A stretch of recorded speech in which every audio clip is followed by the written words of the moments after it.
پہلے ہی سے انتہائی بیہودہ حرکتیں کیا کرتے تھے۔ لوط نے کہا کہ اے بھائیو، یہ جو میری قوم کی لڑکیاں ہیں یہ تمہارے لیے جائز اور پاک ہیں، تو اللہ سے ڈرو اور میرے مہمانوں کے بارے میں مجھے بے آبرو نہ کرو۔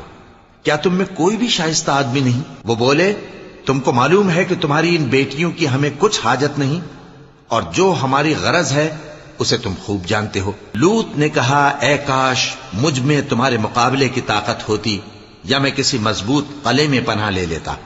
فرشتوں نے کہا، اے لوط، ہم تمہارے پروردگار کے فرشتے ہیں، یہ لوگ ہرگز تم تک نہیں پہنچ سکیں گے، تو کچھ رات رہے سے اپنے گھر والوں کو لے کر چل دو، اور تم میں سے کوئی شخص پیچھے مڑ کر نہ دیکھے، مگر تمہاری بیوی کے جو آفت ان پر پڑنے والی ہے وہی اس پر بھی پڑے گی۔